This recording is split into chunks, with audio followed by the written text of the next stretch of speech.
रात को ये भी न्यूज आ रही थी कि दिनेश अदलखा जी भी अरेस्ट हो चुके हैं कि ये 200 करोड़ का जो मामला चल रहा है, यकीन मानिए कि मेरे कहने से इंक्वायरी कीजिए। मेयर को उठाइए, डिप्टी मेयर को उठाइए, सीनियर डिप्टी मेयर को उठाइए। अदलखा भी आता है, एक और 5 आदमियों की कमेटी है, फाइनेंस कमेटी। ये 200 करोड़ रुपया फाइनेंस कमेटी ने पास किया था। क्या उसको नहीं पता कहां गया? फरीदाबाद की जनता जानती है लेकिन बोलती नहीं है। वो जानती है कि फरीदाबाद के अंदर किस व्यक्ति के बिना पत्ता नहीं हिलता। अब एक माफियाओं को, एक गैंग को, और गैंग पे किसका हाथ है सारा फरीदाबाद जानता है किसका हाथ है। उस गैंग को ये सारे कॉम्युनिटी सेंटर दे दिए गए। कांग्रेस के भ्रष्टाचार को आप पहले देख चुके हो और बीजेपी का अब तुम्हारे सामने ही आ रहा है। नमस्कार फरीदाबाद, एक बार फिर आप सभी के साथ लाइव हैं और हमारे साथ हैं आम आदमी पार्टी के वरिष्ठ नेता प्रवेश मेहता जी। मामला गर्म है। हरियाणा स्टेट फार्मेसी काउंसिल के चेयरमैन दिनेश अदलखा, फरीदाबाद से जो कई बार पार्षद भी रहे हैं, उन पर बहुत गंभीर आरोप लगे हैं। आरोप तो खैर लंबे समय से लग रहे थे, लेकिन 2 दिन पहले उनके खिलाफ एक एफआईआर दर्ज हुई है और कहा गया है, जिसमें आरोप लगाया गया है कि उन्होंने कोई सर्टिफिकेट देने के लिए पैसे की मांग की, उनके माध्यम से मांग की गई। जो कोई दलाल पकड़ा गया है, उस दलाल ने बताया कि वाइस प्रेसिडेंट और प्रेसिडेंट भी इस सब में लिप्त हैं मेहता जी। और ये मामला लगातार पूरे हरियाणा में, फिलहाल पूरे हरियाणा में गूंज रहा है। देखिए सौरभ जी, ये मामला आज का नहीं है, ये काफी दिनों से गूंज रहा है और सरकार, मेरी समझ में नहीं आता क्या चाहती थी। सरकार कुछ नहीं कह रही। आज से 2 महीने पहले, शायद आपको भी याद होगा, एक हमारे कार्यकर्ता के यहां उसके पति को कुछ गुंडों द्वारा तंग किया गया था, तो आप भी वहां आए थे, मैं भी वहां था। तो मैंने वहां ये बार बार कहा था कि दिनेश अदलखा की बात छोड़ो, वो तो साइन करने के 1 लाख रुपए लेता है। दिनेश अदलखा जी, दिनेश अदलखा जी, उनके पास तो आज का अदलखा तो नाम ही है, लखपति तो अब बना है। मोहर लगाने के भी पैसे मांगता है 1 लाख रुपए। वो बड़ा करोड़पति आदमी है, मैं जानता हूं उसको अच्छी तरह से जी, शायद आपको याद हो जी। तो मैंने सरकार को कई बार कहा है कि इस व्यक्ति की इंक्वायरी की जाए, इस व्यक्ति को पकड़ा जाए, व्यक्ति भ्रष्ट है। लेकिन सीएम साहब का और हमारे मंत्री जी का गोद लिया हुआ बेटा है। मंत्री जी का तो गोद लिया हुआ बेटा है। कभी भी देख लो, हम लोग तो कार्यकर्ता थे तो दफ्तर में जाते थे, ये बेटा अंदर जाता था घर पे, सीधा बैठ के दोनों में बातचीत होती थी। क्या होती थी हमें नहीं पता, लेकिन हमने बार बार कहा था कि भ्रष्ट व्यक्ति है, लेकिन दोनों का हाथ था, इसलिए उसको शय मिल रही थी। कोर्ट में भी मामला चल रहा था। अब बिल्कुल जब पानी सर से ऊपर उतर गया तो हमारे होम मिनिस्टर की यह कार्रवाई है, मुख्यमंत्री की नहीं है। हरियाणा के होम मिनिस्टर ने यह कार्रवाई करी है जब ये काबू आए हैं। और मेरे सुनने में आया है कि इसके व्यक्ति दाएं बाएं तो अरेस्ट हो गए। रात को यह भी न्यूज आ रही थी कि दिनेश अदलखा जी भी अरेस्ट हो चुके हैं। तो ऐसे व्यक्ति, ऐसा मुख्यमंत्री जो कहता है मैं भ्रष्टाचार मुक्त सरकार दे रहा हूं, ऐसा मंत्री जिसके बिना फरीदाबाद में पत्ता नहीं हिल सकता। मैं तो बार बार, ये मामला है, मैं तो बार बार ये भी कहता हूं कि ये 200 करोड़ का जो मामला चल रहा है, यकीन मानिए कि मेरे कहने से इंक्वायरी कीजिए। मेयर को उठाइए, डिप्टी मेयर को उठाइए, सीनियर डिप्टी मेयर को उठाइए। अदलखा भी आता है, एक और 5 आदमियों की कमेटी है, फाइनेंस कमेटी। ये 200 करोड़ रुपया फाइनेंस कमेटी ने पास किया था। क्या उसको नहीं पता कहां गया? अब वो अफसर हैं, पकड़े गए हैं, उन्होंने कहा एक विधायक भी है, किसी मंत्री का भी सिर पे हाथ है। अब वो सरकार क्यों नहीं बता रही विधायक कौन है? देखिए, आम आदमी पार्टी का एक मंत्री पंजाब के अंदर, जरा सी बात के अंदर मुख्यमंत्री को पता चला कि भ्रष्ट है, इन्हें पैसे मांगे, किसी पब्लिक को पता नहीं था, और मुख्यमंत्री जी ने उठा के अंदर दे दिया, मंत्री पद से हटा दिया। ये है अगर सही ढंग से सरकार को चलाना है। और ऊपर से कह रहा मैं भ्रष्टाचार मुक्त सरकार चला रहा हूं, और व्यक्ति सारे भ्रष्ट ले रखे। ऐसे व्यक्ति का नहीं है। ये 200 करोड़ का मामला भी हमारी आम आदमी पार्टी सड़कों पे लाएगी, सरकार बताए वो कौन विधायक है। उस विधायक को यूपी में लोगों से कैसे किया जा रहा है कि गुंडा है, उसने नुकसान किया है, उसको अंदर दे देते हैं। अंदर देने के बाद उसकी प्रॉपर्टी की नीलामी करते हैं, जो नुकसान हो उसे भरपाई करते हैं। ऐसे ही ये विधायक को अंदर दे और ये 200 करोड़ की भरपाई करें। फरीदाबाद की जनता, सड़कें टूटी पड़ी हैं, गलियां टूटी पड़ी हैं, हालात बिगड़े पड़े हैं, वो 200 करोड़ जनता के काम में आए। तो मेरा यही मानना है, मेरा यही कहना है कि कोई भी व्यक्ति, अब सारा फरीदाबाद कौन सा विधायक है, सारा फरीदाबाद ये जानना चाहता है कि आखिर विधायक कौन सा है और मंत्री किसका हाथ है।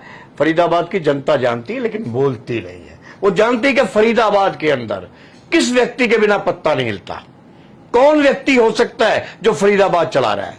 इसलिए मेरा यही निवेदन है मुख्यमंत्री जी से फिर कि इस पर कड़ी कार्रवाई की जाए और जल्दी से जल्दी 200 करोड़ के आरोपियों का नाम लिया जाए।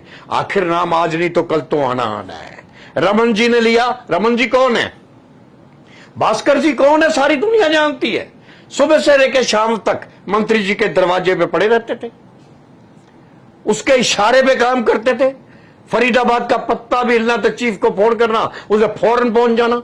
तो कौन भ्रष्टाचार कर सकता है? ये फरीदाबाद की जनता अब जान चुकी है। आने वाले नगर निगम चुनाव के अंदर आपको फिर बता रहा हूं, यकीन मानना कि बीजेपी को बहुत नुकसान उठाना पड़ेगा और हरियाणा के अंदर इतना नुकसान होगा कि बीजेपी की सरकार तो बहुत दूर, विपक्ष में भी बैठने के काबिल नहीं रहेंगे। मेरा यह मानना है। और तो और आप देखिए सौरभ जी, जनता के साथ क्या कर रहे हैं ये लोग। एक व्यक्ति दिल्ली का है, कौन सा गार्डन है मुझे नहीं पता, उसका मालिक है। वो 3 लोगों ने फरीदाबाद के 74 कम्युनिटी सेंटर है जी, आप भी जानते हैं, मैं भी जानता हूं, सरकार एक सेक्टर के अंदर कम्युनिटी सेंटर क्यों बनाती है कि उस सेक्टर के लोगों का पैसा उसमें लगा होता है। चौपाल है जी, उस सेक्टर की चौपाल। उस सेक्टर के लोगों को जो प्लाट करते हैं उसके अंदर उसकी कीमत ली जाती है लोगों से। कम्युनिटी सेंटर बनाया जाता है, बुजुर्ग हैं, पुराने हैं, बुजुर्ग बैठ जाएंगे, टाइम पास कर लेंगे। कुछ आप भी देखते हो, सभी कम्युनिटी सेंटरों में 70-80 साल के बुजुर्ग ताश खेलते अपनी जिंदगी गुजारते हैं, शतरंज खेल रहे हैं, शतरंज खेल रहे हैं, अपना टाइम पास कर रहे हैं। या किसी गरीब की शादी है, कोई गरीब है, वो वेंकट हॉल नहीं बुक कर सकता, वो इसको बुक कर लेता है 11,000 15,000 रुपए बुक करके अपनी बेटी की शादी कर लेता है। अब एक माफियाओं को, एक गैंग को, और गैंग पे किसका हाथ है? सारा फरीदाबाद जानता है किसका हाथ है। उस गैंग को ये सारे कम्युनिटी सेंटर दे दिए गए। वो 3-4 ने मिलकर गैंग बनाया, गैंग बना के कम्युनिटी सेंटर ले लिए।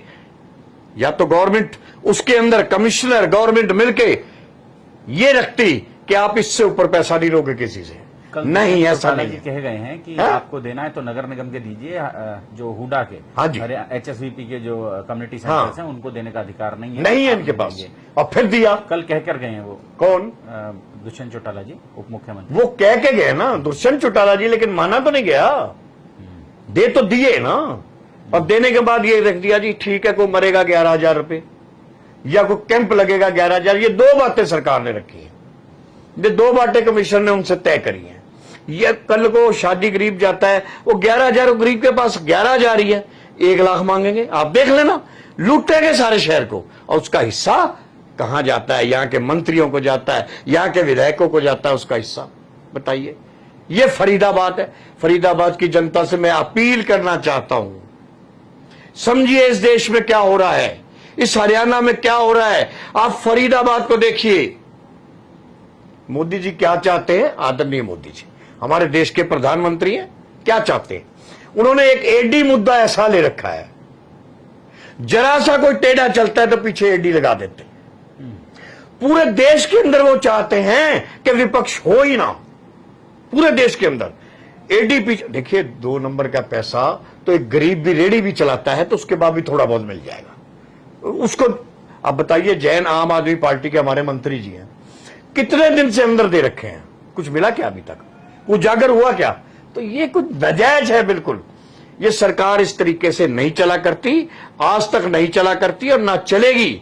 जनता समझ रही है, आज नहीं तो कल जब जनता समझ जाएगी तो ये सरकारें सारी चली जाएंगी। जनता के हाथ में आज पावर है। नगर निगम का इलेक्शन है फरीदाबाद वालों, मैं जगाना चाहता हूं इन बीजेपी वालों का। कांग्रेस के भ्रष्टाचार को आप पहले देख चुके हो और बीजेपी का अब तुम्हारे सामने ही आ रहा है। किसका हाथ है ये भी सामने आ रहा है। आपके सामने एक ही विकल्प है, ईमानदार पार्टी, आम आदमी पार्टी। आम आदमी पार्टी से जुड़िए। देखिए दिल्ली के अंदर, देखिए पंजाब के अंदर, और आपको फिर बता रहा हूं गुजरात के अंदर भी मोदी सरकार हिलने जा रही है आम आदमी पार्टी के थ्रू। इसलिए आम आदमी पार्टी से जुड़िए, उसको आगे लाइए। अब ये आतंकवाद की बात करते हैं। मेरे को अभी टीवी पे भी देख रहा था, कोई तालिब नाम का जम्मू का व्यक्ति है, तालिब नाम का व्यक्ति। वो तालिब नाम का व्यक्ति आईटी सेल वाला जो था, आईटी सेल का बीजेपी का पदाधिकारी है, वो आतंकवादी निकला। जब कांग्रेस ने, बाकी पार्टियों ने हंगामा किया तो बीजेपी कहती है 27 मई को इस्तीफा दे गया। ये तो कोई बात नहीं है। 27 मई तक आपका पदाधिकारी था एक आतंकवादी। दो मुंह के चेहरे लेके आप देश में घूमते हो, दो मुंह के चेहरे नहीं लगेंगे। राजस्थान के अंदर जो हुआ है उसकी सच्चाई सामने आने दो। आपको सच्चाई के अंदर, उसके अंदर भी सूत्रों से ज्ञात हो रहा है कि जो व्यक्ति मर्डर करने वाला था उनका बीजेपी के मंत्री के साथ हाथ था।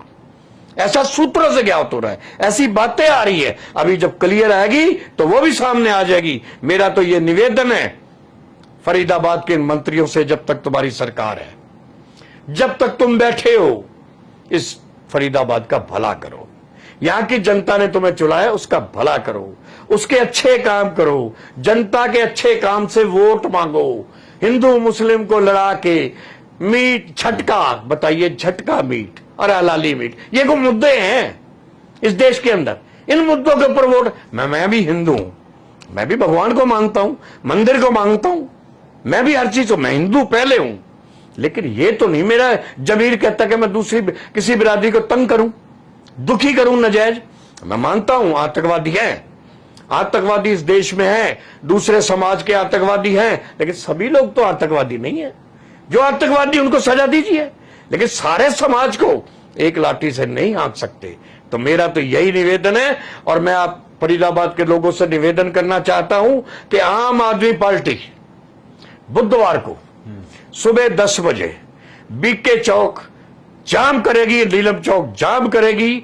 200 करोड़ के घोटाले को लेके आम आदमी सड़कों पर उतरेगी, हंगामा करेगी। और मैं चाहता हूं कि फरीदाबाद की जनता भी आम आदमी के साथ बीके चौक में पहुंच के कंधे से कंधा मिलाए और सरकार से पूछे कि कौन सा विधायक है, उसका नाम बताया जाए। इसलिए सब लोग शामिल हों। हमारे जिलाध्यक्ष धर्मवीर भडाना जी के नेतृत्व में, मजबूत जिलाध्यक्ष है हमारा फरीदाबाद का, और उसके नेतृत्व में हम प्रदर्शन करे जाने। और सभी कार्यकर्ताओं से भी मेरी अपील है कि ज्यादा से ज्यादा लोग 10 बजे तक बुधवार को बीके चौक पर पहुंचे। आप सबका बहुत बहुत धन्यवाद। नेताजी, हमें समय देने के लिए, हमारे साथ बातचीत करने के लिए आपका बहुत बहुत धन्यवाद, शुक्रिया। Thank you sir, thank you.